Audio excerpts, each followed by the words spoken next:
longshoremen went on strike against Georgetown Steel this morning at 10 o'clock. They have worked for the steel company for the past 3 years through a contract to Ryan Walsh Stevedoring Company of Mobile, Alabama. Now, Georgetown has decided not to renew its contract with Ryan Walsh, and that means the longshoremen will lose their jobs. Do you think maybe you're getting a bum rap? Yes, I do. How so? I feel like we've been there since the mill has been in operation, that we have strived to do a good job for them and cut down costs, and we have went from 15 hours to loading a barge to 4 to 5 hours and shortened the time of discharge on their barge. That longshoreman has cut down on their workforces, has worked under conditions that they've never worked for anyone else before, and we feel like we've done everything we can to do them a good job. The company issued a response late this afternoon saying they have no problems with the longshoremen's union. In fact, they claim never to have had a contract with the union in the first place. They are surprised by picket signs that proclaim substandard wages are paid, stressing that 100% of the plant was built with union labor. The plant has a collective bargaining agreement with the United Steelworkers Union and wants to continue that relationship with the plant. But longshoremen plan to continue their picket here at the main gate and here at the port of Beaumont. This floating picket is designed to let ships going and coming know that longshoremen are on strike. We'll continue to follow the situation and report any new developments to you. Bruce Cates, Channel 6 News.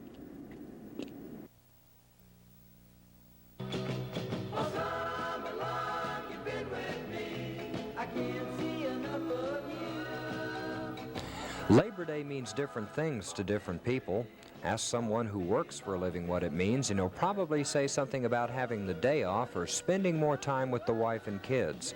Ask a kid what Labor Day means, and he'll tell you it means the end of summer, with another school year right around the corner. The annual OCAW Local 4-23 Labor Day picnic was basically for the kids, with as much free popcorn, soda pop, and snow cones, and as many free rides and games as their little stomachs would allow.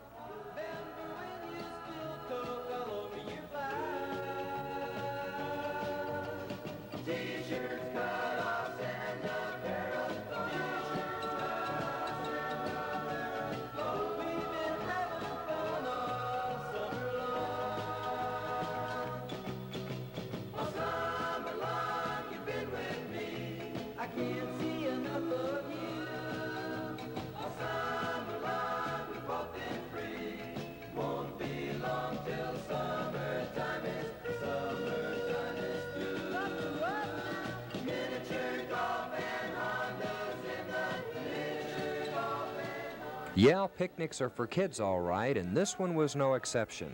From Pleasure Island, this is Albert Zipp, Channel 6 News.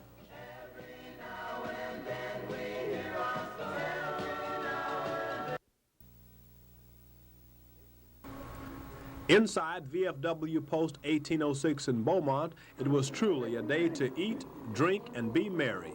A 300-member group gathered today to pass around pictures and swap stories, have a little liquid refreshment, and slice some 300 pounds of beef. The vets barbecued the meat and had the necessary portions of potato salad, pickles, and other trimmings as they sold dinners for the Post Building Fund. There was some card playing, a very wet bar, and just some plain old fun. Along with the fundraising, the veterans were serious about one other thing. See all these veterans that's eligible for VFW. Not only that, American Legion, I'd like to see them get involved and belong, because it's a pretty elite group, and we do a lot for the community. And these veterans need to belong, because right now the way it's going in government, we're losing every right we ever had. And I'd like to see all veterans, of course my heart's with VFW, but any organization, DAV, American Legion, VFW, belong. The feast went on for most of the day, but for some, it stopped a little early. From Beaumont, Wayne Sparrow, Channel 6 News. The telephone is a wonderful instrument, a tool that makes the world a lot smaller through the magic of communications. But it can also be a weapon of fear when used by people making anonymous calls. What many people don't realize is that making an obscene or harassing call is a crime, a misdemeanor punishable by 6 months in jail plus a fine of $1,000. Detective George Schultz says that like all crimes, annoyance calls are on the rise, with 4 or 5 being reported every day. We get a lot of phone calls, and what we would say is call the police and notify us of the phone calls so we can make a report on it. How hard is it to convict someone of telephone harassment? Well, it's like any other criminal offense. You have to show, enough evidence to convict the person. If you should receive a series of serious calls and want them traced, you must have the police make out an offense report. This is the only way the telephone company can trace a call. Wiretapping as such is illegal and not practiced in these cases. We'll ask the individual for the offense report number, and then that way they can verify with us that this has been reported to the police. Then the phone company can do the tracing. They will not tell you as an individual where the calls are coming from. They will report the information to the police. On the update at 10 tonight, Phyllis Osmond of Southwestern Bell will give some tips on how to handle the obscene caller. Delilah Holman, Channel 6 News. For some in Orange County, Labor Day 1980 meant a day of T-shirts and going to the beach. For others, it meant the first official day of labor. EMTs cleaned bugs from ambulance windows after a transfer to Galveston, and by noon today, the Orange County Ambulance Service had logged at least a half a dozen calls, including an early morning major accident. We brought in 3 ourselves the first time. I went back and got 2 more. And then while I was out there, we got another call from Bridge City on an auto pedestrian. So we went on to Bridge City, and we transferred our 2 from 62 and 2 lane to Bridge City EMS, and we took the auto pedestrian to St. Mary's. Everything's going smooth. Everything's going great. With all the units in, the EMTs could be found busy inside the hospital. We help in the emergency room, help the nurses out, taking the vital signs of patients, filling out admitting forms. How will you know when you are to go out on an actual call? We have a beeper that we wear, and then we have the dispatcher calls us on the beeper and tells us to report to the emergency base. Once again, the numbers to call for ambulance service in Orange County are 769-2476 from Vidor and 883-6414 from anywhere else in the county. From Orange, Wayne Sparrow, Channel 6 News. It's a most unlikely spot to find a gymnasium, smack dab in the middle of a 550-acre cattle ranch. But oil-rich Hugh Curly Benbow has reopened the Cleveland Williams Memorial Hay Barn as a boxing gym. Benbow closed the gym's doors after Cleveland Williams lost to Muhammad Ali. Of course, Benbow claims that fight found Williams a shell of his former boxing self. Williams was shot after he signed for the heavyweight championship fight, and instead of boxing, went 5 rounds in surgery and 8 months in intensive care.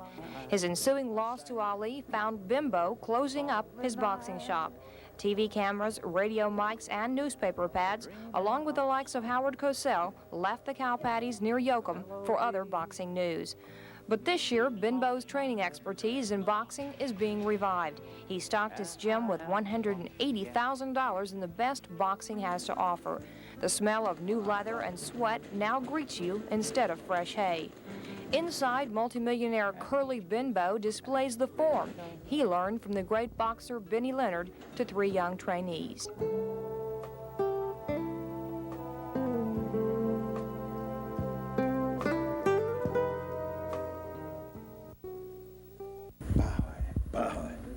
But that straight left is a good shot.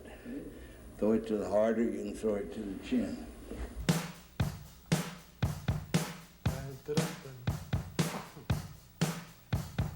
One, two, three, four. Curly Benbow claims that he's one of only 5 great boxing trainers left in the world. The reason behind his belief? He has sat ringside to watch the greats like Dempsey, Marciano, and Leonard. Here's a picture here of Firpo knocking Jack Dempsey plumb over the rope. See Dempsey's feet there? He went plumb over the rope and landed out on the ground, but he got back in the ring and knocked Firpo down several times before they stopped the fight. Former champ and present contender Muhammad Ali is not an idol of Curly's. He was a dead game cookie. There never was a gamer man walk in the ring. But he's not a good boxer. He was the luckiest fellow in the world to come along when he did, when there was nobody could fight a lick. At one point, Curley turned down the chance to manage Ali. He said, I'm going to become the greatest fighter in the world. He said, with your mouthpiece and my ability, he said, you and I'll set the world on fire. He's also made millions in oil, but Benbow's latest ambitions lie in the boxing ring and taking another heavyweight to the top. You know, if you had a white heavyweight today that could fight, he would draw more money than the Bank of England if he could really punch. And I'm liable to have that thing in a few years. Things go like that. I'm healthy and still hope that I'm going on 77, but I'm from a long life, lived family, so I think that I'll be around and up the road to Houston one of these days for one of those fighters.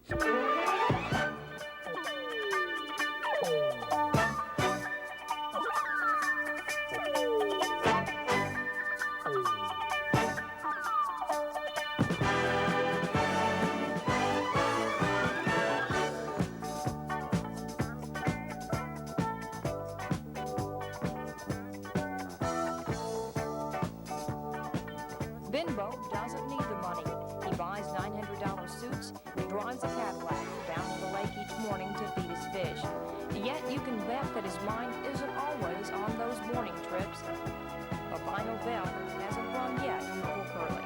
I can see them there in the old Pioneer, one right after the other, champions training. I mean the masters of all times. And I have the pictures of all of them in my mind, and they're pretty pictures. In the clearing stands a boxer and a fighter by his trade, and he carries the reminders of every glove that laid him down or cut him till he cried out in his anger and his shame, I am leaving, but the fighter still remains.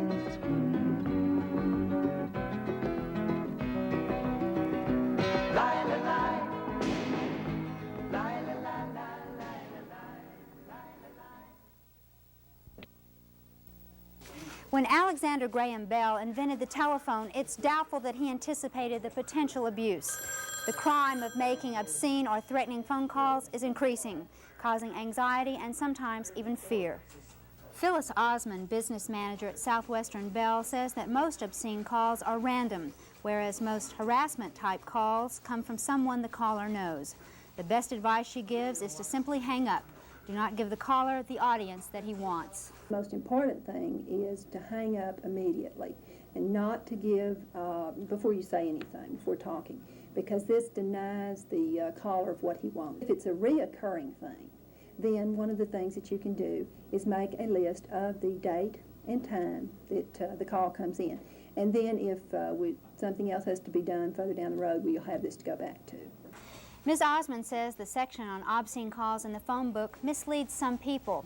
While making annoyance calls is a misdemeanor, the telephone company cannot enforce the law, but they do work in cooperation with the police. If you have reported it to the police, then we ask you to contact the telephone company and ask them if they can put a trace to determine where these calls are coming from. Many psychologists think that the phantom caller gets his satisfaction merely by making the calls and usually does not carry through his threats.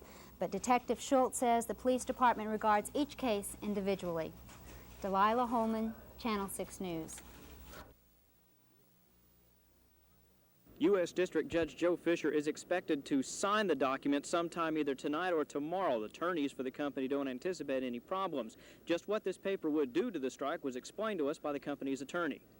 We learned this morning that last evening, after the picket lines had gone up yesterday at the plant, that several serious threats of bodily harm and injury had been made by persons to employees of Georgetown Texas Steel Corporation and International Mill Service. Also, we were told this morning that someone physically attacked an employee of IMS last evening who had been operating the crane, which is in dispute. So because of that, what action did you request today? We have filed a complaint with the United States District Court, and we have asked Judge Fisher to enter a temporary restraining order restraining the ILA and anyone else associated with them from engaging in any acts of violence or coercion or attempting to coerce or harass or threaten the employees of either International Mill Service or of Georgetown Texas Steel Corporation. Let me ask you this. Why would you file this in federal court instead of county district court? There are several reasons, Bruce. One thing, there are federal statutes involved, particularly with respect to the picket boats on the Neches River who have been picketing against the barge traffic. And there are several federal statutes that give the federal court jurisdiction. Are you contemplating any other kind of legal action? At this time, I'm not certain. It just depends on how things develop from this point forward. In addition to the briefs that were filed to end this strike, there was some question whether or not this is a strike at all. Apparently, there's some concern over whether or not the International Longshoremen's Union locals here in Beaumont are actually involved in this strike.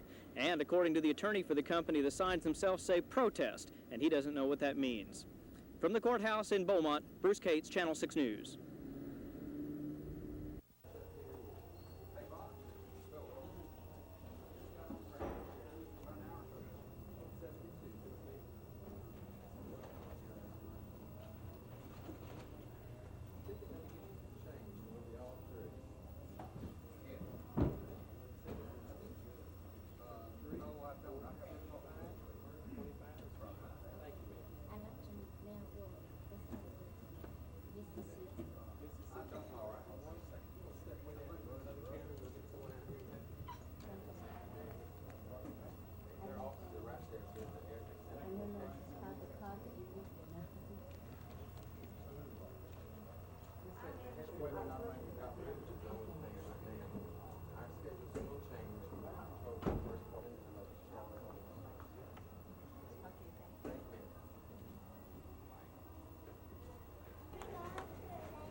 The Firefighters Union asked for binding arbitration about a month ago when negotiations with the city fell apart.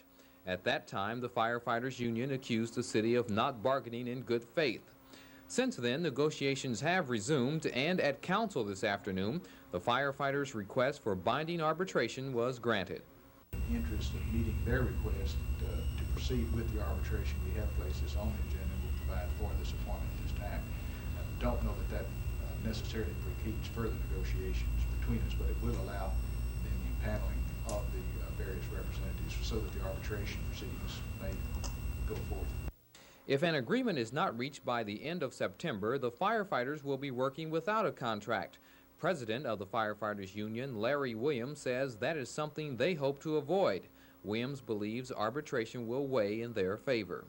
If it's absolutely necessary to go to arbitration, that we can get the process moving now and maybe get an award set down and before our contract runs out this year. We'd like to have at least 1 year starting October the 1st that we have in a contract already ratified and signed, and so we don't have to go through the retroactive pay or benefits after the 1st of October. Negotiations between the two groups are expected to resume next week. Jim Oliver in Beaumont, Channel 6 News. There are some 300 tenants in the Orange Housing Authority, and many of them have problems. I got to come over. I keep asking them to fix it, don't never fix it. It comes up from the bottom, you know. And I got some screen doors, they ain't fixed. And so I ain't had them fixed because I ain't got able to fix them because the charge is so much. According to new Orange Housing Director Willie Perry, tenants like Mrs. Spikes will now have a say in what goes on. We will be able to bring up all their grievances, their complaints, whether if a tenant feels that he has been done and justified, and we will have the grievance committee to sit down and air all their complaints. And this grievance committee will be made up of the tenants themselves? Right. It'll be made up of 2 tenant body. Also, 2 will be elected from the housing authority, and 1 impartial, disinterested member will make up that 5th party. The grievance committee policy isn't new. It was established in 1973, but has not been in effect. The recent eviction of a tenant for not paying his rent prompted the new housing director to go to government housing regulations. Thus, the housing authority is now in the process of updating and following those mandates. Tenants will be notified of an upcoming meeting to select the grievance committee. From Orange, Wayne Sparrow, Channel 6 News. There were no injuries in the robbery, but there were reports of a shot being fired inside, but no identification of the man has been made. But at least one eyewitness to the incident may make the work of police easier in this case. A neighbor close to the grocery store was keeping a close eye on the events leading up to the robbery. She told us what she saw this morning. He started in that door that you have to pull to go in with the way they go in every morning. He started in that door, but a car drove up, so he went back to the pole, and then he went on the other side, sat down by the fire thing, and he sat there until the manager at Market Basket come and opened the door. Then he went in the store. And then when I looked again, he come running out of the store with a ski mask on his face. He is identified as a black male, 5 feet 4 inches tall, with faded blue jeans, a blue and white dress shirt with a tan ski cap and sunglasses. The Beaumont police used the Special Criminal Investigation Unit for more help in identifying this robber, but police say the help of citizens is the best way to prevent these types of crimes. For if the would-be robber knows someone is watching him, he is less likely to commit that crime. Bruce Cates, Channel 6 News. Even in the middle of the night, the Golden Triangle will now be serviced by a round-the-clock weather operation. At the dedication ceremonies this morning, Congressman Jack Brooks described the new program. This is just a continuous weather service, and it's being made possible by the cooperation of the National Weather Service, who very graciously, after considerable work on everybody's part, have been able to double the size of their staff here. And it will give individual information of benefit to householders, to sportsmen, to business people. A staff of 6 people will now expand the service from a 16 to a 24-hour day. It will broadcast on the station's NOAA weather radio facilities on a 162.475 frequency. The full-time staff will free the airport tower from previous weather duties and will improve the efficiency of local forecasts and severe weather warnings through the office. It will also enable emergency services to obtain up-to-the-minute information to help, for example, in determining wind direction in fighting a fire. It's reassuring to know that the Golden Triangle now has a 24-hour weather service. Leslie Brinkley, Channel 6 News.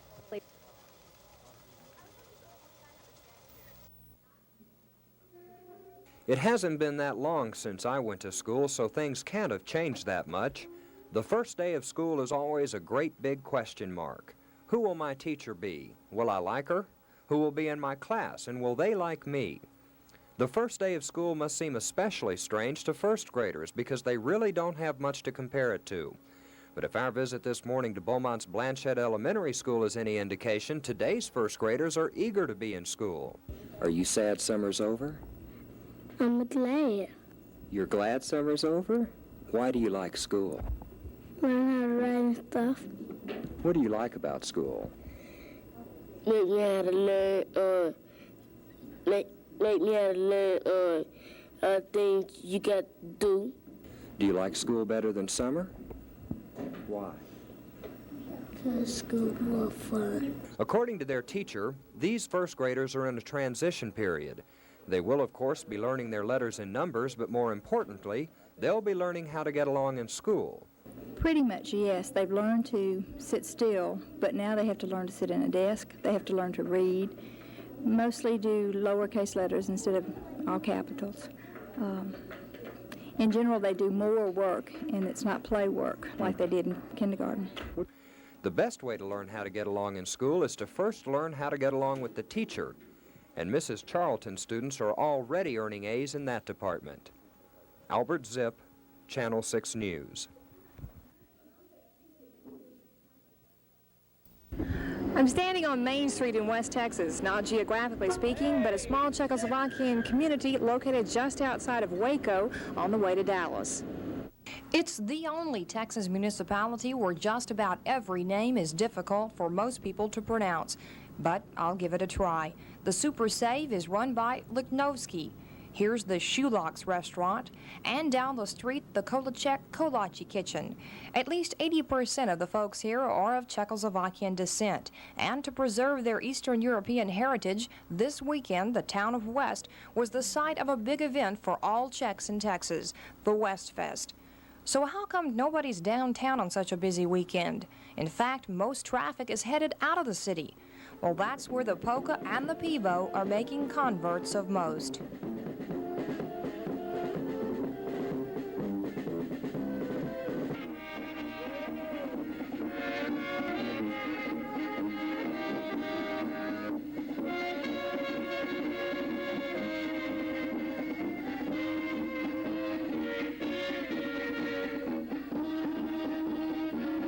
You don't have to be 100% Czechoslovakian to enjoy the festivities of the polka and the pivo.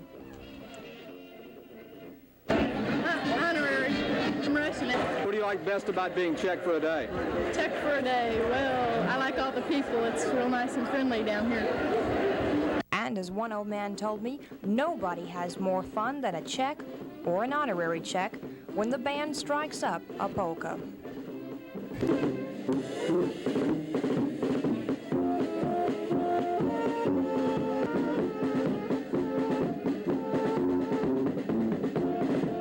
Although most people were not attired in the traditional Czech costume, no doubt the lively and colorful atmosphere here caused them to reflect on the Eastern European heritage. But the fact that Uncle Sam mothers them now is not forgotten.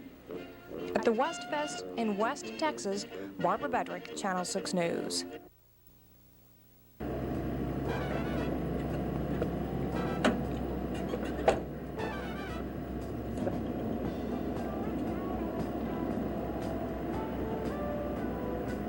Hi, is this East Texas Dating Service? Sure is. I'm Wayne Sparrow. Hi, Wayne. Hi, what do I do to get a date? All right, what you need to do is fill out this application. Okay, application. Name, I know that. Age, birth date, sex, address, phone number, the usual stuff. Height, weight, personal appearance. Do I smoke? Do I drink alcohol? Am I quiet, moderately talkative? Do I like dancing? My sense of humor? What type of music do I like? My hobbies, my dislikes? Am I passionate, sexy, jealous, carefree, trusting, domineering, witty, serious, alone, or socially sensitive? What do I think about premarital sex? Marriage? Not too interested in sex. What am I looking for in a date? On my first date, I would prefer dinner, dancing, movie, party, sports, quiet evening. Okay, there you are. Now what? Well, I see you've signed it, and I have your driver's license number, and everything checks out. I'll put this in the file, and when I have somebody come in with this similar qualities, I'll give you a call. Is it free? No, sir, it costs you $10 for the whole month. Okay, and what if you don't find me a date after a month? Well, then you sign up for the next month. What we're doing right now is building clients. We need to build clients. So I pay you $10 a month until you find somebody or until I get tired? It's like a membership. Okay. So you're a member. It's like a membership. Do y'all use a computer or We're what? going to have a computer. We can get one within 2 weeks. Right now, we're just seeing how the public accepts us, and once we see how they accept us, we'll have a computer in here. Okay, thank you. Oh, one other question now. Why did you open a dating service in Orange, Texas? Because we had some relatives come in and they didn't have a date and they asked for a dating service, which we didn't have, so we started thinking about putting one together, and that's what we did. Okay, thank you. Thank you, Wayne. I give a date. With fingers crossed, Wayne Sparrow, Channel 6 News. Several traffic lights were removed throughout the city over the summer. It was an energy conservation move by the city's Traffic and Transportation Department. Public schools have now opened their doors to students, and now traffic light removal at some intersections is causing problems. Wilbanks Elementary School is just 2 blocks from this intersection. Each day, school children cross here to go to school, and they cross it again when they come from school. The traffic lights have been removed at this intersection, and the parents of some of those school children are complaining. Actually, a great deal of concern has been expressed by many parents relative to the removal of the traffic lights on Gladys. It seems that there are, I believe, 121 children from one side of Gladys that cross to the other to get to Wilbanks, and 269 that cross from the other side to get to Austin Junior High. And with the removal of the lights, there has been a lot of concern, of course, about, especially in the morning hours, of these children getting safely to school. The decision to remove selected traffic lights was made after the Traffic and Transportation Department conducted surveys to determine if removal would be feasible. However, some surveys were conducted when school was out for the summer. The traffic department is most willing and obliging to, further look at the subject, because the safety of the child, of course, is on top of the pile. There's no question about that. Complaints about the traffic lights were brought up at yesterday's City Council meeting. Jim Oliver in Beaumont, Channel 6 News. Gulf Oil officials announced this morning the initiation of Phase 2 of a long-range project designed to increase that oil company's ability to refine heavy crude oils more efficiently and to increase the output of unleaded gasoline. We're forecasting this phase to cost $255 million and includes the following several new units: a middle distillate desulfurizer for diesel, kerosene, and jet fuel production, a lube vacuum unit for lube feedstocks from high sulfur crude, a sulfur recovery unit, and the gas treating unit for treatment of fuel gas. At an estimated cost of $255 million, Phase 2 will prepare the Port Arthur refinery for the inferior crude oils Gulf officials expect to find in the market over the next 10 years. In the past, American oil companies preferred sweet crude oils, which are low in sulfur content. Sweet crudes are both easier and cheaper to refine. But the supply of domestic sweet crude is decreasing, and the price of all imported crudes is increasing. So refineries are being forced to accept sour or high sulfur content crudes. At present, the Port Arthur Gulf refinery can process about 150,000 barrels of sour crude a day.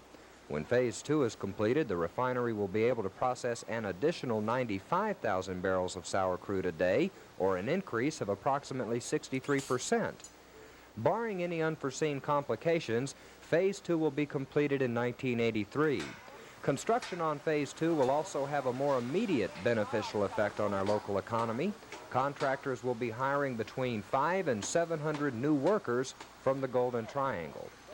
Albert Zipp, Channel 6 News.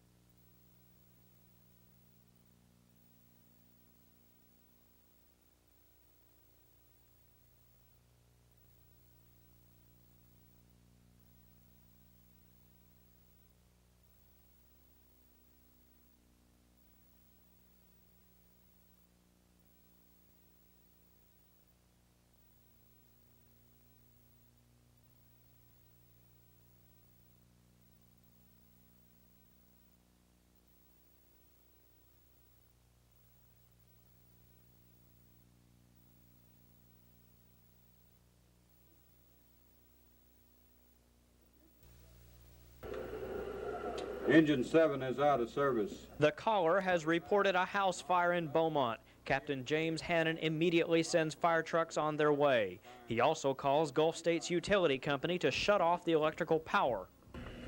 This is the Beaumont Fire Department. We have a one-alarm fire. It is a burner at 1220 San Jacinto. We need your assistance.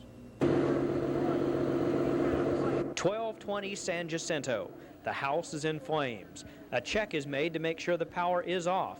On the side of this house is an electrical meter box, and the firemen check it out. We have one of our firefighters, Mike Gully, that has set up an excellent training program for the hazards of electric current flowing in a structure. And he's gone into detail with all the firefighters on how to properly pull a meter box and look for this hazard. But there is no meter inside the box. At first glance, you would think the power is off, but you would be dead wrong. Someone has taken 2 electrical wires and are illegally receiving power. They are also putting themselves and the firefighters in extreme danger. When this happens, well, the service is still on inside the building, and if they're in there fighting the fire, well, the electricity is still on. It's possible for one of them to become injured. If you or someone you know has hot-wired an electrical box, your life is in danger and your house is a hazard. If the fear of a fatal shock does not frighten you, then keep in mind if you're caught hot wiring, you stand a good chance of a prison term. Bruce Cates, Channel 6 News. Finding somewhere to live isn't easy, and it's especially difficult for those with limited incomes. The Orange Housing Authority has some 4 housing projects with 300 units. 46 of those are vacant. Why? They aren't livable right now. In fact, they've been like that for maybe 4 or 5 years. They run down, and they're just not livable because of from prior administrations. The money had ran out and just left it like it has been for the past few years. Well, now more funds have been secured. A $1.2 million federal grant is on the way to Orange to repair the dilapidated units. And for those of you who live in some of the other housing projects, there's good news for you too. We have Alexandra Homes and you have Craig, where we are going to place the roofs over those units. From Orange, Wayne Sparrow, Channel 6 News. Soybean farmers from all parts of the Golden Triangle toured the soybean fields of the Beaumont, Texas A&M University Agricultural Research and Extension Center. Pest control measures for insects and diseases that inflict soybean crops were of primary interest, along with new fertilizing techniques. You may recall that soybean crops have suffered in past months from the drought, but lately things have changed for the crop locally, and Ed Weaver thinks it's a miracle. The good Lord has given us some moisture now, and it's come out of it, and how this plant survived all of the dry weather is a miracle. The farmers that were caught were the ones that had to replant and did not get the rains to get their beans up. And we feel like now that we're within probably 70 to 80% of our potential for our crop here in this area. Weaver added that of the 22,000 acres of soybean now in the field, he expects that 20,000 acres will be harvested the latter part of October. Because of the moisture received in past weeks, insects have become more of a problem for the soybean crops. Therefore, displays were set up so that farmers could get a first-hand look at the various insects that feast upon their crops. Several types of soybean diseases were also displayed. A news conference was held to update crop production cost and the latest research in raising crops which need less insecticides and fertilizers. Terry Elliott, Channel 6 News. 2 Republican Party leaders are taking a whistle-stop tour through Texas as Governor Bill Clements and John Connally took the opportunity to blast the Carter administration. The setting for this political hoedown was the White Memorial Park Pavilion just outside Anahuac, where several hundred local Republican leaders gathered at this fish fry dinner to discuss strategy they plan to use against the Democrats during the campaign. Texas Republicans are going to organize a huge voter registration effort. They hope to register more than 3 million Texans. The basic underlying factor here is to identify our voters, to get those voters registered, and on election day get those voters to the poll and vote for Governor Reagan. Judging from the crowd response, Governor Clements and John Connally's attacks on the Carter administration resembled a one-sided fight of the Hatfields and the McCoys. Do you talk about the deteriorating dollar and how little advice from very well easy? Would you like to do something about it? Do you talk about high interest rates, what you have to pay to borrow money or to buy a home? Would you like to do something about it? You talk about deficit spending, how big the government deficits are. You ever talk about it? Would you like to do something about it? The governor and John Connally are continuing their 23-city tour of the state with stops in Central and West Texas. In Chambers County, Mario Gomez, Channel 6 News. The Jones Health Center and Viter and the Green Acres Nursing Home in Beaumont are now providing emergency and short-term respite care to low-income elderly and disabled persons in Orange, Hardin, and Jefferson counties. It is known as the Our House program, and it was announced today by June Klein of the Texas Department of Human Resources. The program is designed to provide relief for persons who care for an elderly or disabled person in their home. Under the agreement between the state and Jones, a person may stay in one of the facilities for up to 2 weeks within a 6-month period, and the Department of Public Resources decides who is eligible. The respite care is designed to allow a little respite, just what it says, to the family in order that they might continue to care for that individual. We feel like this is going to help a number of families in the community to provide care for their loved ones most of the time. And for that brief period of time of 2 weeks, we feel that will give enough respite that they might continue over a longer haul. Klein also says that the combined capacity of the two facilities is only about 10 persons per week. So she says that she and all the other persons involved in this 26-month pilot program are hoping it is a success. So more funding will become available. Jim Bowden, Channel 6 News. You read about the tightening credit policies occurring around the nation, but you never really feel threatened by it until it happens to you. Well, a move by Republic National Bank in Dallas may do just that to area residents. MasterCard and Visa customers at this bank will no longer be able to use their cards without paying a finance charge, even if they pay the total amount in one payment. Bank Vice President John Boardman told Channel 6 News his bank made this move because the squeeze of inflation has caught up with Republic National Bank. In the past, banks and certain department stores allowed customers a 30-day grace period to pay off a bill without any finance charges. Boardman says, unfortunately, this will be a thing of the past. While Republic was the only bank to announce the change, other banks are expected to follow with similar actions. The main office of MasterCard and Visa has no say in whether or not the grace period will be abolished. As Boardman told us, the main office is the parent company, and the individual banks are their children. But according to Boardman, these children are well over age 21 and can do what they like. The new finance charge will begin on October 1st. Bruce Cates, Channel 6 News. The meeting at the OCAW Union Hall was billed as an old-fashioned Democratic political rally. Unlike the Republican meeting, which was similar to a down-home country get-together, the Democrats used restraint. But what the two parties do have in common are massive voter registration drives. Many local and some state party leaders were on hand, including former U.S. Senator Ralph Yarborough. State Senator Carl Parker attacked the Republicans, saying if Ronald Reagan was elected president, the nation could be forced to see reruns of Death Valley Days. When I was a freshman in college, I went to a function sponsored by the Port Arthur Chamber of Commerce at Thomas Jefferson High School, and I listened to an old wore-out actor named Ronald Reagan spout the biggest bunch of bull that I'd ever heard in my almost adult life.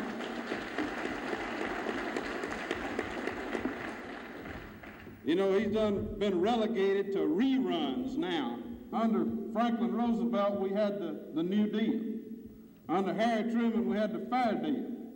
Under John Fitzgerald Kennedy, we had the New Frontier, and now we got a Republican wants to give us a rerun of Death Valley Days.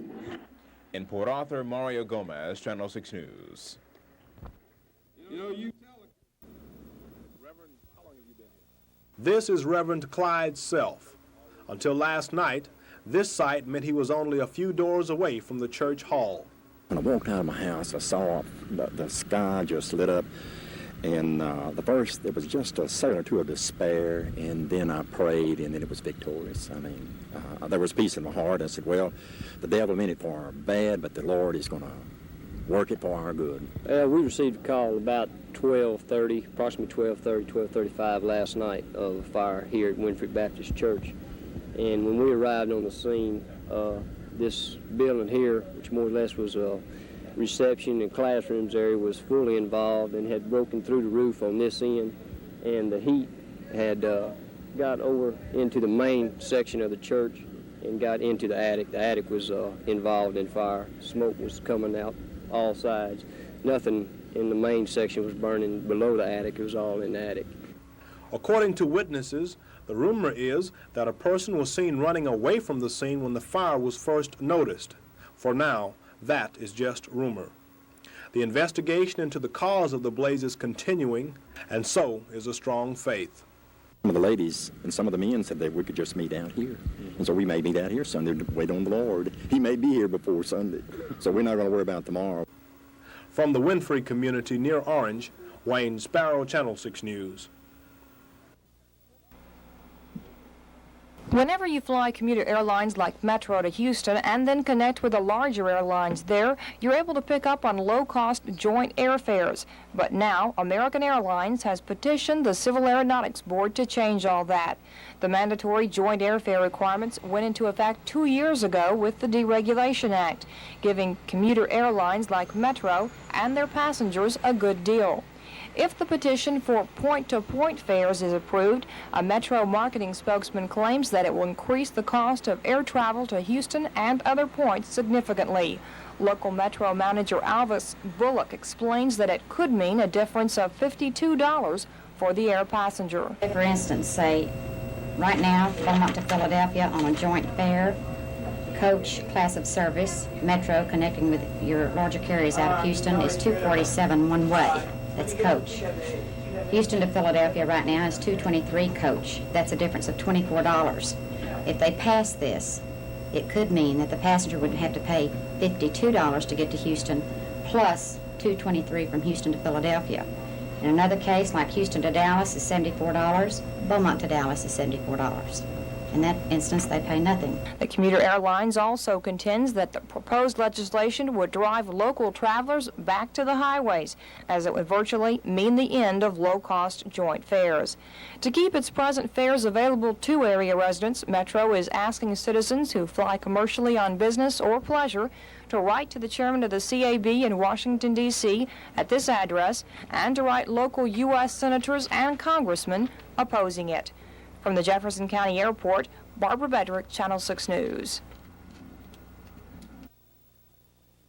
Just last week, students went through fall registration on all 3 Lamar University campuses. Before enrollment, campus administrators had expected plus or minus 50 students. But once enrollment figures were in, Lamar had increased its numbers by 400 students. Those figures are compared to fall registration of last year. Although the analysis of enrollment figures is preliminary, Lamar is looking at a figure for all 3 campuses of over 13,000 students. So why is Lamar University increasing its numbers when nationally the majority of universities are seeing a decrease in student population? Well, W. Richard Hargrove, assistant to the president of Lamar, thinks Lamar is working harder for the student. It's the improvement in Lamar's service to its students. I think we've had faculty working tremendously hard to improve our situation here, both in terms of programs and services to students, supportive services.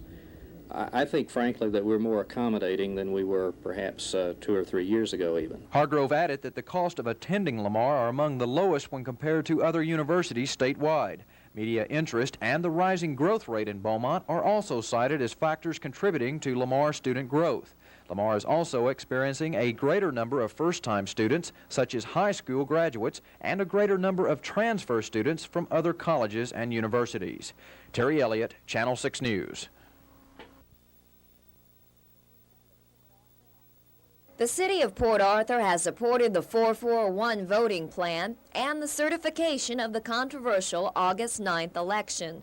Some Port Arthur residents have contested the results of that election, saying it was unfair to include the recently annexed areas of Pear Ridge, Lakeview, and Sabine Pass. But in a split decision yesterday, a 3-judge panel affirmed the election results as being valid and gave the okay for the case to move into federal court. Judge Parker, the only dissenting judge, was concerned that certifying the Port Arthur election results might encourage violations of the Voting Rights Act and could greatly delay a change in Port Arthur's voting structure. I spoke with Mayor Bernie Sadler of Port Arthur this morning on the city's expectations for presenting the voting plan to the Washington, D.C. court for approval. Now we'll, of course, verify the election, officially verify it, as far as the council is concerned, this coming Monday, and that means we'll make it official as far as the state is concerned. And then we'll file amended suit. We have a suit already up there for a at-large system. And we'll amend our suit to ask the three-man federal court to consider approving the 441 plan as the people voted on. And we hope we can get this done this year. We're still hoping it will be no later than November. The 441 plan will be submitted to the Chief Judge of the Washington Circuit Court of Appeals within the next 14 days, with hopes of winning that court's approval. Leslie Brinkley, Channel 6 News. It was 1 year ago today that Beaumont Mayor Maury Myers organized the city's Planning Economic Progress Committee, which is staffed by management and labor leaders from area businesses. The group was created to improve relations between the two and to increase economic development in our area. Most of the labor and management leaders feel maintaining a high level of productivity is an important ingredient to a stable economy. Yes, our forecasts in our industry indicate that business should pick up in early 1981. I think we're facing several months of no growth and maybe no more losses. But in general, I think 1981 will be a better year, especially the last half. Recent statistics show the nation's productivity is increasing, and that is good news for labor leaders. I can see a definite improvement. We've got a new 88-store mall coming in at Port Arthur. We've got a Sakowitz. We've got Foley's coming in. We've got a new Great Western motel fixing to come in. Possibility of Hilton later this year. So looks like the low interest that's coming down is definitely improved home starts and the new building in the area. The PEP committee will host a statewide productivity meeting in Beaumont on November 19th. Mario Gomez, Channel 6 News.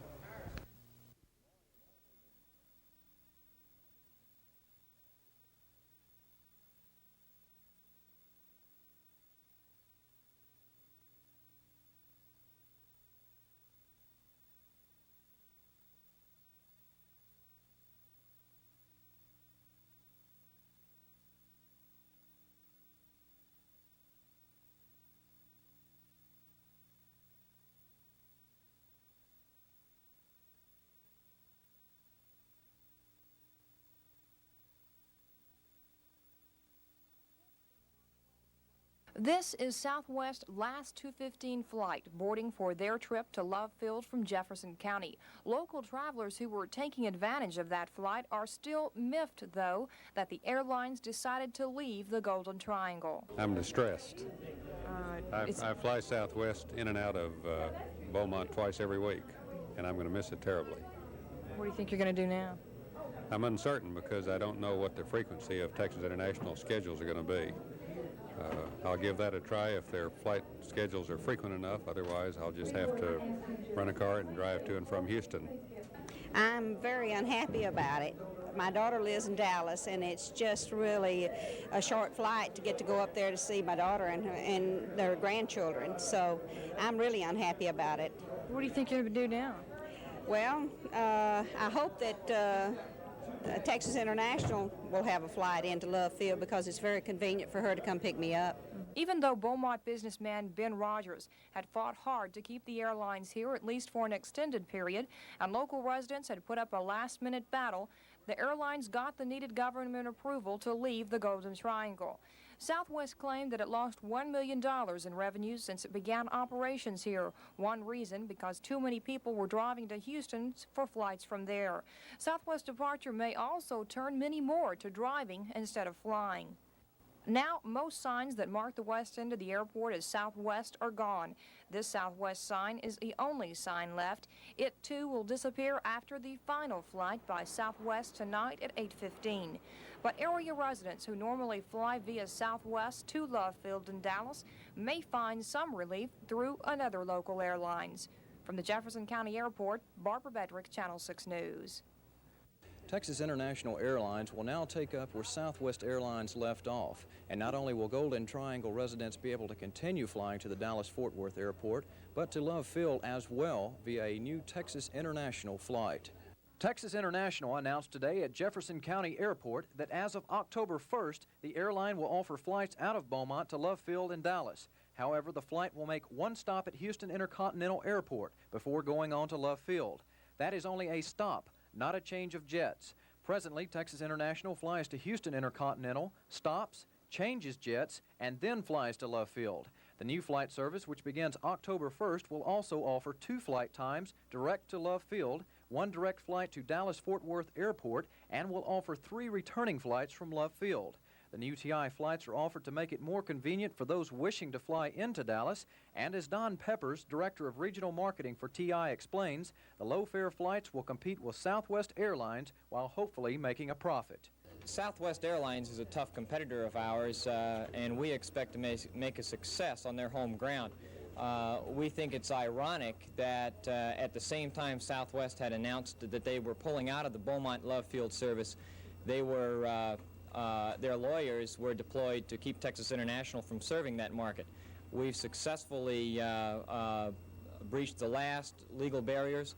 We expect to fly this service on time and make a profit out of it. Peanut flight fares for virtually every seat on the jet are $49 one way to both Love Field and the Dallas-Fort Worth Airport. That's 55% less than the normal coach fare of $108. As Texas International's Captain Peanut waved goodbye to one of Southwest Airlines' last flights out of Jeff County Airport this morning, TI officials and community leaders from throughout the Golden Triangle are hoping that area residents will take a new interest in Jefferson County Airport and the flight services it has to offer. Terry Elliott, Channel 6 News. Inside the Vidor City Hall today, signatures on petitions were being counted to find out if there will be a recall vote on some city officials and to find out if there will be a citizens' vote on the abolishment of a water district. The petitions that have been circulating since mid-August would ask Vidor residents to reconsider the jobs given to Councilman Texas Call, Mayor Al Briggs, and Councilman Leroy Cash. Those officials, along with Councilman Sidney Pillow and Archie Smith, supported the recent abolishment of a local water district. Because of the city charter, Pillow and Smith are not subject to recall. Some Vidor residents, unhappy with the abolishment of that water district, are hoping if the petitions are successful, Vidor residents will have the opportunity to decide themselves whether that water district should be abolished. The validation process is expected to be completed sometimes next week. From the Vidor City Hall, Wayne Sparrow, Channel 6 News. 11-year-old Kelly Telling of Boona is recuperating from acute appendicitis, a medical problem that is not only scary to young children, but one that can be dangerous as well. When appendicitis strikes, quick emergency care is absolutely necessary. It's a race against time to surgically remove the infected appendix before it ruptures. Once that happens, the infection spreads throughout the body and can result in death. As Kelly's mother Sharon explains, trying to get help for her daughter was a nightmare she'll never forget. And they weren't concerned at all. They didn't care if she was hurting or what was wrong. They told me to wait until morning. But Sharon Telling did not wait until the next day. Instead, she drove her daughter to the Orange Memorial Hospital 30 miles away. Once there, Kelly was immediately admitted and rushed into emergency surgery. Later, her doctors said her appendix had ruptured and the infection had started spreading. After this problem was brought to the attention of Contact 6, I came here to the Beaumont Medical Center to find out what's going on. Hospital Administrator Wayne Butchie refused to allow our cameras inside or to consent to a recorded interview. I did learn, however, that the main key seems to center around the doctors that work out of this center. You see, there's about 4 doctors that work here. Dr. Coleman used to be one of those, but now he's in private practice. And the doctors that do work here don't think that it's quite fair that they should have to come back after hours and take care of his patients. But they did tell me they do not refuse treatment to anyone that has a life or death situation. But as we've seen in this report, for Kelly Telling, that wasn't the case. I'm Keith Elkins, reporting for Contact 6 in Beaumont. As I reported earlier, Contact 6 has received several complaints about the Beaumont Medical Center Hospital. Complaints ranging from outright denial of emergency treatment to charges that the hospital demands cash money for medical care. We have also been told that the hospital refuses to accept patients of a local Beaumont physician, Dr. Charles Coleman. One of Coleman's patients, Sharon Telling, explains how the hospital responded to her when she tried to get help for her daughter suffering with acute appendicitis. so I called from home first to make sure that there would be a doctor there when I took her there. And they said that they aren't receiving any of Dr. Coleman's patients. 11-year-old Kelly later received emergency surgery at the Orange Memorial Hospital 30 miles away. Her appendix had ruptured, spreading dangerous infection throughout her body. When we confronted Beaumont Hospital Administrator Wayne Butchie with these charges, we were barred from taking any pictures inside the hospital, and Butchie refused to have our conversation recorded. He explained that the hospital did not deny anyone medical care, but said if the doctors that work in the hospital don't want to see another doctor's patients, like Dr. Coleman's, then that's their business. He told me Coleman could take care of his own patients at his own office. Coleman is now in private practice after leaving the Beaumont Medical Center staff 2 years ago. Butchie also explained that his private hospital was just like any other business, but did not receive a dime from the government. He said he had to do whatever was necessary as far as collecting money to limit his annual bad debts that average between $30,000 and $50,000 a year. Legally, the Beaumont Hospital can refuse to treat anyone they want to, and yes, they can also demand that you pay your bill with cash, because in Texas, there is no law to prevent them from doing so. They are only accountable to their stockholders and the people in the community that use their services. Reporting for Contact 6 News, I'm Keith Elkins. Chambers County is one of several counties along the Texas and Louisiana Gulf Coast which have reported recent outbreaks of the sleeping sickness known as St. Louis encephalitis. The disease has claimed the life of one Chambers County resident, and another suspected case is now under investigation. Officials are conducting a series of meetings to reassure residents and to tell them how to protect themselves against mosquitoes that carry the disease. However, at 2 recent meetings conducted by Mosquito Control District officials in Winnie, no one showed up. Mosquito Control Director Matthew Yates says they are centering their spraying efforts near Oak Island. Well, of course, we've concentrated our efforts in the Oak Island area where the death occurred and where the other case or suspected case has come from. At this point in time, that seems to be the only area that we've had a problem in. And so we are concentrating in that area, but also stepping up our efforts in the other areas. Chambers County Health Nurse Lori Clayton says you should see a doctor if you have these symptoms. And we usually try